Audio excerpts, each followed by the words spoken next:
The Business of Cleaning, the podcast that brings cleaning industry expertise straight to your ears. We interview professionals from all over to bring our listeners knowledge of how to achieve success within their business. Season 1 is about change management and enabling you to both face and create change in all aspects of your company. We're talking management, HR, suppliers, and more. Let's sweep right into the episode. Hello, everyone, and welcome to the Business of Cleaning podcast. My name is Haley Morris. I'm your podcast coordinator and host. Today with us, we have Tina Saunders from Nichols. Tina is going to talk about how their company has pivoted during the pandemic, how they faced times of change and adjusted their marketing strategy accordingly. So, Tina, if you wouldn't mind, go ahead and introduce yourself and tell us more about Nichols.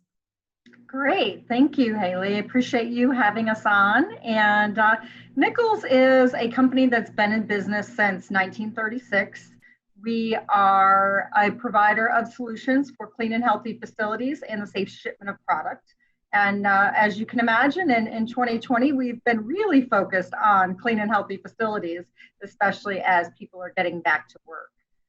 So that's Nichols. I am the Director of Marketing and eCommerce for the organization, and we are a regional distributor. We're in Michigan, Ohio, Indiana, and Illinois currently. Oh, wow. So you got a pretty good stretch of customers there then. Yeah. Now, for your position, would you mind telling us a little bit more about what you do specifically? So I manage the e-commerce platforms for Nichols as well as the marketing team, and that keeps me pretty busy. Like to bring Nichols has typically, I would say not typically, not since 1936, but in recent times has been pretty digital first. We're pretty forward thinking when it comes to using technology to help our customers' journey. And so making sure that our customers have an enjoyable and informative journey is kind of my mission on the e-commerce side. And then really the same thing as it parlays into the marketing message. So, helping our sales team to keep customers informed, to stay up to date on the latest product innovations and the latest processes for cleaning and packaging. Those are some of the things that my team stays busy with. All right, thank you for that. Of course, with current times, we have a giant shift in what the world looks like, not just here, but across the globe. It has changed. Before we get into what you guys have done specifically to pivot and adjust, do you mind talking to us about how you guys approached your marketing prior to COVID? So prior to COVID, we were pretty, we vary our marketing based on the market segment that we're speaking to. So we sell into education, whether it's higher education or K through 12. We sell into healthcare, both acute care hospitals and long-term care facilities. We sell into retail and grocery stores. We sell to them, not through them. I'm missing some. Industrial is a big part of what we do. Food processing facilities, manufacturing plants, obviously with the packaging side of our business, helping them with safe shipment of products really, helps deliver the packaging and the efficient things like shrink wrap and stretch film and things like that. So what we do from a marketing standpoint, we do obviously our websites. We're pretty active on social media, and we make sure that we're blogging at least weekly to keep our customers informed, as well as we do a lot of in-person events typically over the summers, to where we're, making sure that we have that interaction with our customer, that all of our key strategic suppliers have some face time with our best customers. And then we typically enjoy a ball game and a couple of beverages and some dinner and barbecue, things like that with so wouldn't that be fabulous? So we'd like to say thank you to our customers in that way. And that was, a challenge, obviously, that we ran into this year. Yeah, it's especially weird time. I know you were just listing it and I was like, oh my gosh, flashing back to better times. And we do, well, not this year, but we've done a company picnic. So that in particular was like, oh, So obviously, with such a large aspect of the customer appreciation and in-person type events, things couldn't stay the same. I mean, we couldn't even meet in offices unless you were considered an essential worker in March for several months after. So for you then, where did you start to see your first shifts? Was it when we got the stay-at-home order? Was it prior to that? So it was definitely prior, a little bit prior to that. We saw it through the supply chain because many of our brands are global brands. And so it really started hitting the global supply chain when it came to cleaning supplies, safety supplies. I think we saw, by mid to late January, we were obviously the N95 masks were like, we just couldn't get them. We're like, well, what's going on here? And, through the next like 3 to 4 months, that just kind of steamrolled. And, obviously, the pandemic hit every single, well, I don't know that it hit every single country, but I assume it hit the majority of the countries on this planet. And so, that the supply chain impact was the biggest impact on our customers, because the other thing, of course, is we promote products that we sell, obviously. And so when we couldn't even get the products that we typically get, much less more of them to accommodate the drastically increased demand, that became a problem. We can't go on, Facebook and say, check out the latest Purell product if we don't have the product to ship to the customer. So our entire messaging had to change away from product. So what does it change to now? What's your focus since that shift up until now? Yeah, so in March, I was actually on vacation the week that it was announced that it was a global pandemic. So that was interesting. I was glad to get home. And then once I got home, our marketing team's focus was we need to provide educational materials for our customers. So a lot of our vendors have done that and continue to do that. Every week we get more and more white papers and signs and different things that we can offer our customers. But the first thing that we did was we developed this program called Better Together. And it had all of the basics for posters on. I think we first introduced 5 posters that we posted on our public website. So not just for our customers, but for our communities. And they could log in and download that poster for free. And then we printed and laminated some and sent them out to, a lot of our better customers. But, things like wash your hands, maintain social distancing, how to appropriately wash your hands, which I will show you this one, is a lot more complicated than you might think. Lots of steps there. Yeah, there's, for those listening, Tina is showing us one of the signs I actually have about how to properly wash your hands, which is so important right now. Yeah, so they can download, anybody in our communities, well, I guess anybody with an internet connection can download all of those from our website, which I think you said we'll link in on some of the posts, but it's enichols.com. And it's just the Better Together page. And we initially rolled out 5 of those posters. I'm going to say within 10 days, we had a new webpage section up dedicated to Better Together and to COVID response. And so that was Better Together was one of the big things we did, making sure that our customers who utilize equipment service knew how they could get a hold of their equipment service technicians without having to, come into the office or, call the office number that maybe no one's answering. Of course, we always had people answering the phones because we quickly deployed to home offices. And then the other thing we did was we changed one of the things that we sell a lot of every day, even before COVID, is disinfectants. So as you may know, and many of your customers or listeners may know or may not, the EPA regulates disinfectants and states which disinfectants can be used for which pathogens. So we took and we added the EPA registration number and the dwell time for this specific pathogen.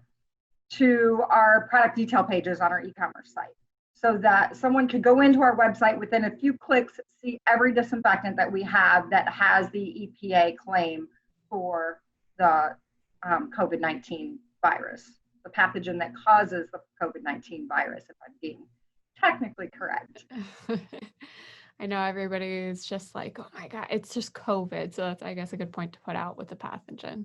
So that's technically. Yeah, it's like SARS-CoV-2 is the official name of the virus, I believe. I did not write that down. It's so, yeah, and it's so important right now with information because, everybody's running around with their, heads cut off like chickens, and they're like, oh my gosh, what's going on? And you had a very quick response to that.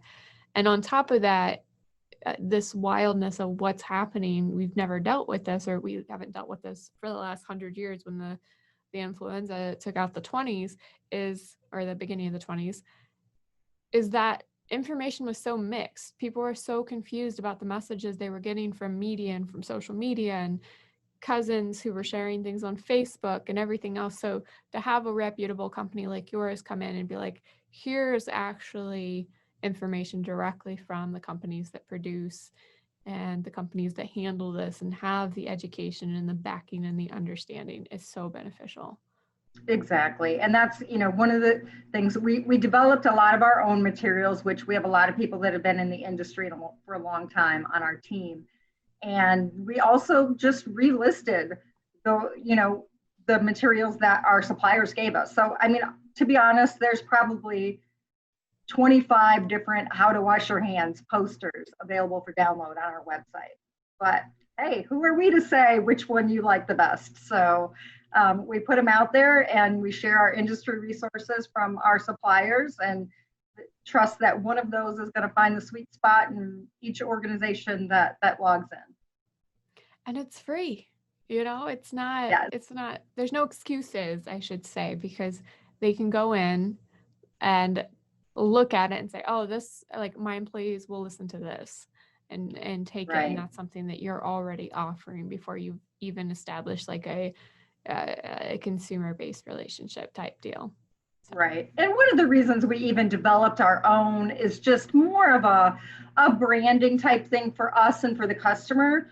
They may be using one brand of hand soap and another brand of hand sanitizer and a totally different, disinfectant brand. And then obviously the masks come from a different manufacturer. So, do you really want 17 different brands of posters hung throughout your facility? So by doing the Better Together program, we were able to create signage for everything they would need within their facility with a consistent look and feel. Yeah, because we are people who are aesthetically based. So we like that professionality of, hey, it's all the same color. It all is the same formatting. And it's easier for people to understand when they're looking at the same type of sign, at least. For sure. So. Yeah. So that was really, I think, the biggest pivot we had to do. We went from product to purpose. We probably went 6 months without promoting products. I think we're just now getting to the point that we're starting to promote product again. Well, and coming back to that, people think if you're not promoting product, you're not selling, but that's not necessarily true, is it? No, not at all. People understand that cleaning is now not something, those other people do. It's a differentiating factor for companies right now. If you're not cleaning correctly, and if you're not communicating that you're cleaning correctly and making it clear to the people that enter your building, the guests that come into your facility, that you've taken the proper measures to make sure that they're safe, they're not going to come in. So, it's, something that we've been calling the confidently clean facility. We've always done, clean and healthy facilities has been Nichols' slogan for, probably 15, 20 years. So, now that it's more important than ever. And it goes back to this kind of, I think, natural shift we're seeing with marketing as well, is people want the relationship first before they buy from somebody. They want to value that connection ahead of time. And so I think we've just seen maybe a heavier emphasis on it. Like, it's okay to to sell products and promote products when it's relevant, but people want to see that you're sharing information, that you're there for them and not the other way around. Well, exactly. And I think, one of the other things with, to be practical, why we couldn't promote product was we had such a backlog. There, every single manufacturer is putting their distributors on allocation.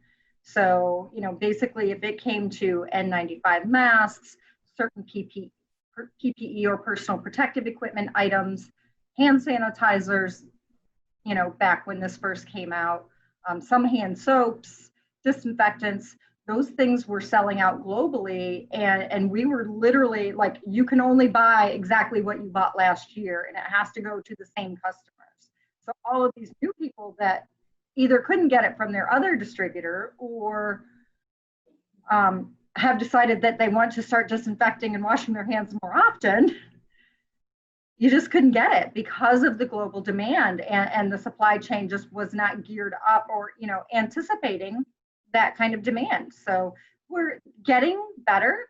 I will say, we still have back orders on some of the most popular pieces of equipment, on some of the, traditional soaps and sanitizers that customers have been used to using. But a lot of the manufacturers have kind of streamlined operations. So they've said, okay, we used to do 27 varieties of this. We're only going to do 5, but we're going to do a lot of those 5. So now you've got, to educate your customers on why they have to transition if we want to be sure of future allocations. So it's definitely a challenging time. It is. How do you communicate though? You mentioned, you have to share that information with your customers that, hey, we're back. How do you establish that communication to where you're not driving customers over, you're just transitioning them over to a new way of doing things? Yeah, so originally, we really changed what we were doing. So our communications would be e-blasts and social media, and we did quarterly newsletters that had all the new products and things specific to each market segment, but they were very marketing messaged. And what we wanted to do with the COVID situation is make it more of a business communication.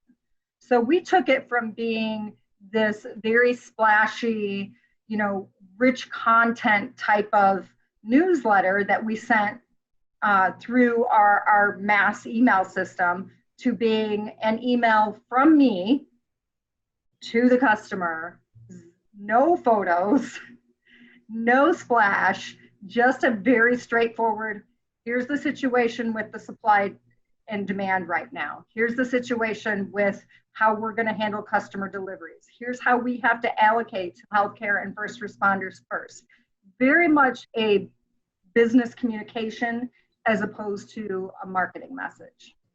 And it sounds like it would have come across a bit more personal too if it was coming for you. It was coming just in a, a very basic format that, hey, they took the time to reach out to me directly.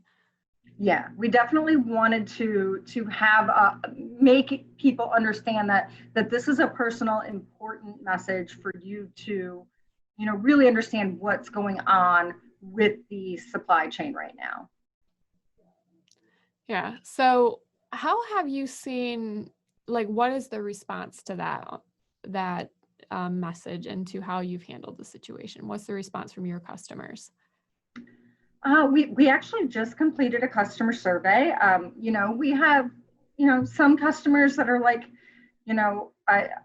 it shocks me how much, this has been back ordered. And then we have some customers that say, hey, you really did a great job communicating to us. We're glad that we understand what's going on.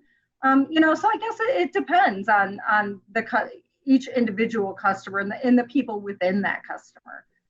But I think overwhelmingly the response has been positive.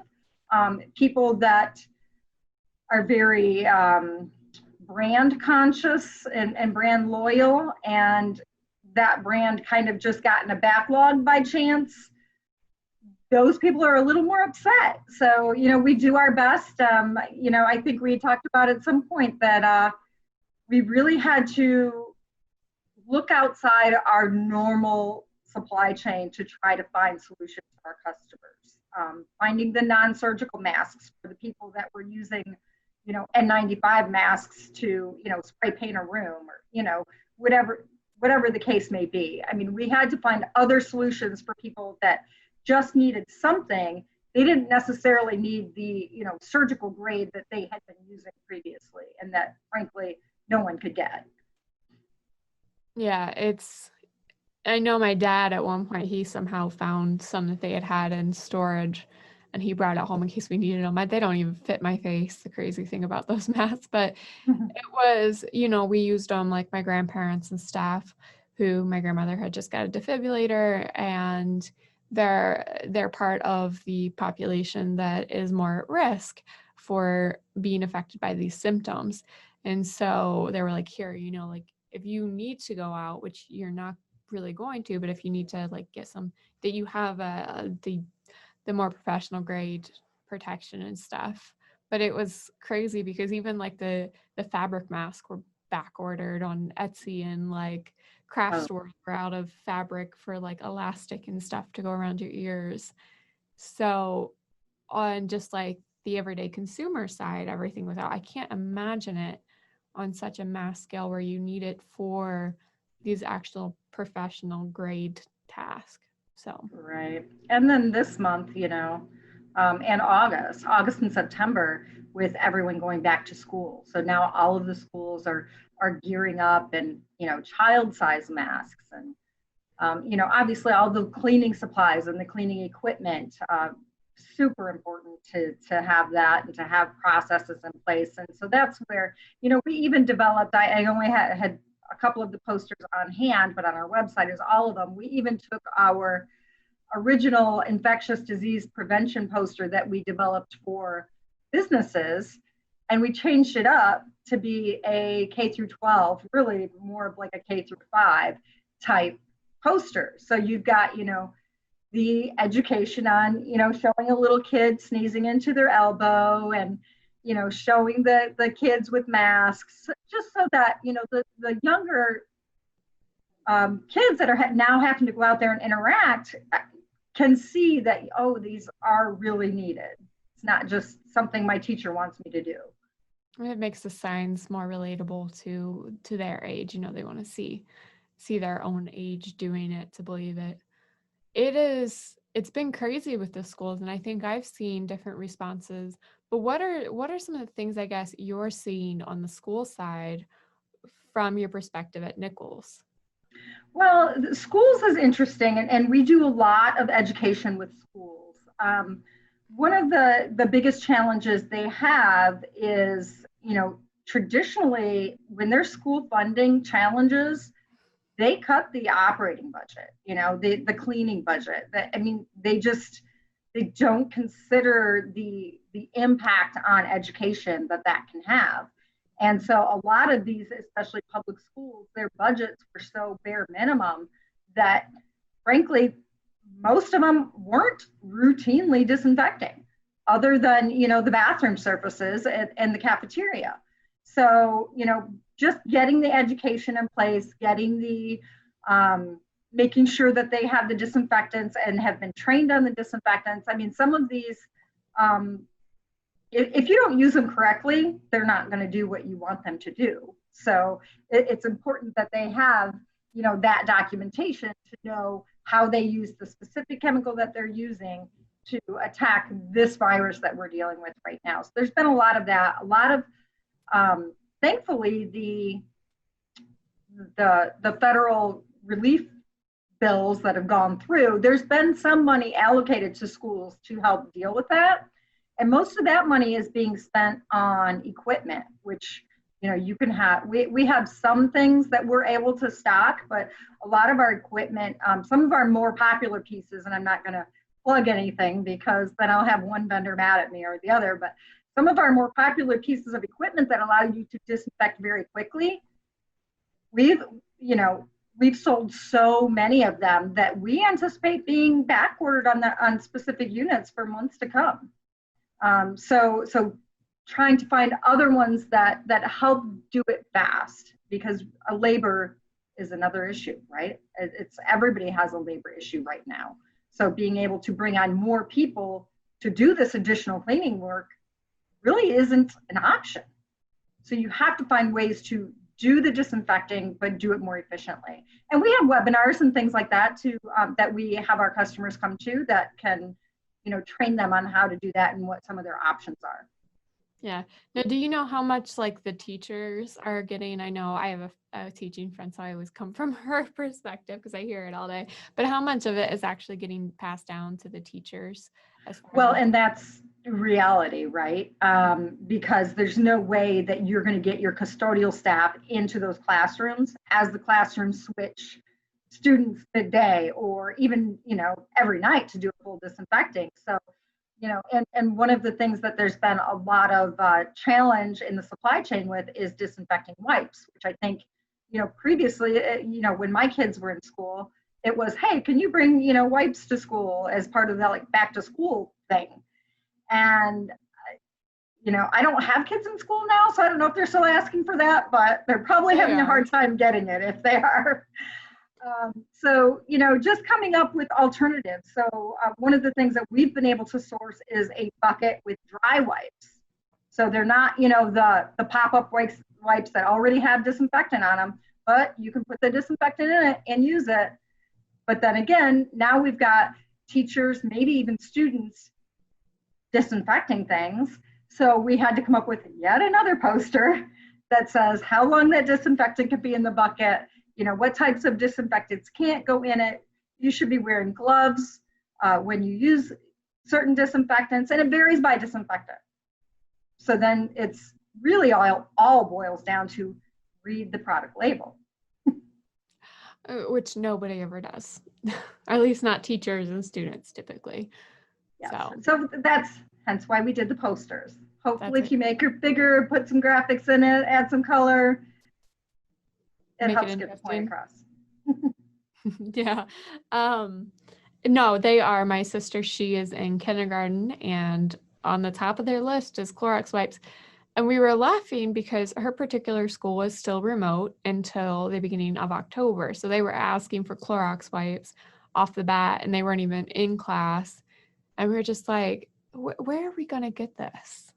You can't. As like parents, they're nowhere. And I think they know that. They just, grabbed last year's list and said, let's see what we can get.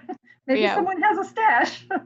We were laughing. Her school's very good about, they do like the free lunches for all students, and they're very attentive in how they prepare students for the school year. So maybe it was more of, if you can, try to grab it when you see it type of thing. But the teachers are usually understanding if a student is short on something. But it was funny because we're like, where are we going to get a box of or a tub of Clorox wipes? Where are we going to get, this or that? So it was a little funny. Right. Yeah. It's a challenge in the consumer and in the distribution. Mm-hmm. Well, yeah, because, if a consumer can't get it, you sure as heck can't get it for like en masse for people. You can't get it to stock shelves. You can't get it for your schools and other locations. It's just not there. Yeah. I mean, early on, it was definitely a focus on healthcare and first responders. Mm-hmm. So I think, for now, the critical need has been met, knock on wood.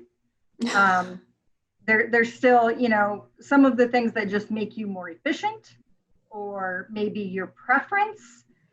There might still be a challenge in the supply chain, but I think for the most part, we have a solution to meet every need. It's just sometimes the customer has to be a little more flexible and the type of solution that they're willing to deploy. I would agree. It's definitely given people a different perspective on how you clean, and now there's a greater importance, but it's been noticeable as like the summer winds into fall that things were better off than when we started, at least. So. Oh, for sure. Yeah, I mean, we are getting there. you can buy toilet paper now. That's always good. Yeah, that was like the funniest. Everybody's like, why do you have to grab toilet paper? You're not even grabbing groceries. You're just grabbing toilet paper. If you can't get toilet paper, why do you think you're going to get groceries? Yeah. So, One of the things that, we implemented right away was escalating the frequency that the senior management team would meet. And so for a while, we were meeting every single morning, stand-up meeting. And boy, if we would get a truck of toilet paper that pulled in one of our docks, we were all super excited. I don't know that we've ever discussed the exact timing of a shipment of toilet paper at these meetings before, but it was pretty top of mind this year. it reminds me of like the social media you post where it's like, oh, I'm going to go back in time. And they're like, you won't believe 2020. And your past self is like, what could be so bad? And they're like, you can't get soap, you can't get sanitizer, you can't get toilet paper. Yes, it's been a crazy year, but it's definitely getting better. It is. And, you always just hope we keep up on this positive slope and keep going. And that now we've gotten past the worst of it where we were kind of giving whiplash that, like this season is about, we can manage that change appropriately. So. Exactly. I feel like there will be a lot more pandemic related policies in the future, oddly enough. Well, yes, I think most companies have created or updated those within the last 6 months. Yeah, no, I would say so. All right, well, I think that is kind of wrapping at a good place for us to stop. Did you have anything else that you would like to add or any advice that you would like to give? I would just say, be flexible when you have challenges like this and continue to be optimistic and keep putting one foot in front of the other. And, together we can get through anything. I would give a nod to that. Well, thank you, Tina, for joining us. And thank you, everyone, for tuning in to listen or watch. And this has been another episode of The Business of Cleaning. And I hope we see you next week. Also, don't forget to subscribe and give us a review. I love hearing from Tina, but I also love hearing from you.